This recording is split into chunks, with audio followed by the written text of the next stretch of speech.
திரு அண்ணாமலை அவர்கள் பாரதிய ஜனதா கட்சியிலிருந்து விலகி அதற்கான ராஜினாமா கடிதம் ஏற்றுக்கொள்ளப்பட்டு அவர் வி லீடர்ஸ் என்ற ஒரு இயக்கத்தை ஆரம்பித்ததாக செய்திகள் நேற்று பார்த்தேன். அதில் பல்வேறு பாரதிய ஜனதா கட்சியினுடைய 1-2 பொறுப்பாளர்கள் போயிருக்கிறது. அப்புறம் நிறைய அடிமட்டத்தில் உள்ள பொறுப்பாளர்கள் போயிருக்கிறார்கள். ஆனால் அவர்கள் அவர்களை ஒரு மூளை செலவை செய்து, அதாவது பாரத பிரதமர் நரேந்திர மோடியுடைய ஆசையோடு தான் நாங்கள் ஆரம்பிக்கிறோம் என்றும் அதே நேரத்தில் இது ஒரு இயக்கம் என்று சொல்லியிருக்கிறார்கள். நான் பத்திரிகையில் ஊடகங்கள் வாயிலாக நான் தெரிவித்துக் கொள்வது, பாரத பிரதமர் நரேந்திர மோடியுடைய ஆசையோ, எங்களுடைய உள்துறை அமைச்சர் அமித்ஷாவுடைய ஆசையோ, தேசிய தலைவருடைய ஆசையோ, யாருடைய ஆசையும் எந்த இயக்கத்திலும் கிடையாது. பாரதிய ஜனதா கட்சி தேசம், இந்த நாடு என்கின்ற சித்தாந்தத்தின் அடிப்படையில் தான் இன்றைக்கு இயங்கி கொண்டிருக்கிறது. பாரதிய ஜனதா கட்சியை பொறுத்த மட்டிலும் எனக்கு முன்னாலே மூத்த தலைவர்கள், முதலமைச்சராக இருந்தவர் கல்யாண சிங் அவர்கள், உமா பாரதி அவர்கள், ஜார்க்கண்ட் மாநிலத்தினுடைய மராட்டா பாண்டியா அவர்கள், இன்னும் நிறைய பேர்கள் இந்த இயக்கத்திலிருந்து வெளியே போய் திரும்பி இந்த இயக்கத்திற்கு வந்ததாகத்தான் வரலாறு இருக்கிறதே தவிர, இந்த இயக்கத்திலிருந்து போய் யாரும் செயல்பட்டு அவர்கள் இருந்ததாக எங்களுக்கு இதுவரையிலும் தெரியாது.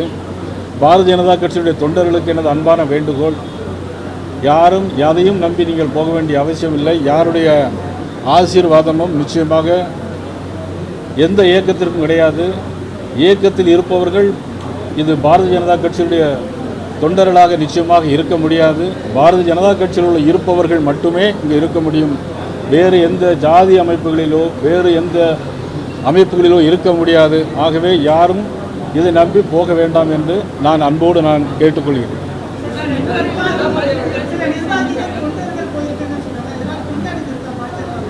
இதுவரையிலும் எந்த விதமான பின்னடைவிலும் கிடையாது. இதனால் பாரதிய ஜனதா கட்சிக்கு எந்த பாதிப்பும் கிடையாது. நான் ஏற்கனவே குறிப்பிட்டு பேசியது போல, பாரதிய ஜனதா கட்சி மிகப்பெரிய கட்சி, உலகத்திலே மிகப்பெரிய கட்சி. இன்றைக்கி மிகப்பெரிய தலைவர்களுடைய வரிசையிலே முதல் வரிசையில் இருப்பவர் மோடி அவர்கள்.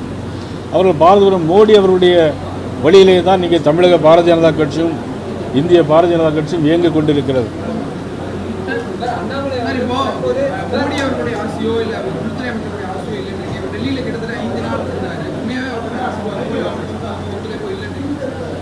இல்லை, நீங்கள் ரெசிக்னேஷன் லெட்டர் கொடுத்த பிறகு எப்படி ஆட்சி இருக்க முடியும்? ஒரு கட்சியில் இருந்து கொண்டு ராஜினாமா கடிதம் கொடுத்து விட்டு பிறகு அவர்கள் போன பிறகு ஆசீர்வாதம் எப்படி இருக்க முடியும்?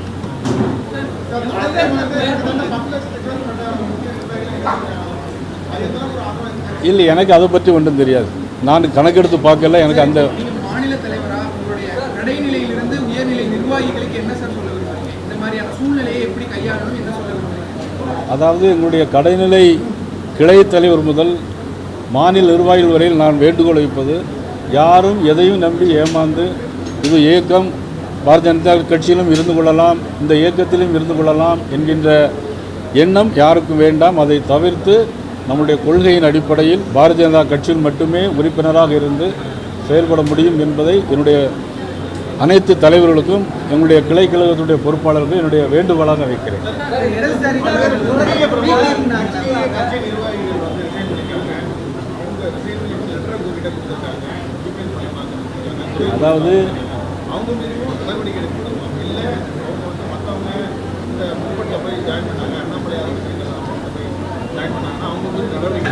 அதாவது ஒரு கட்சியில் இருக்கும்போது ஒழுங்கு நடவடிக்கை எடுக்கலாம். ஆனால் கட்சியிலிருந்து போன பிறகு அவங்க மீது நடவடிக்கை நம்ம எடுக்கிறதுக்கு நமக்கு முடியாது.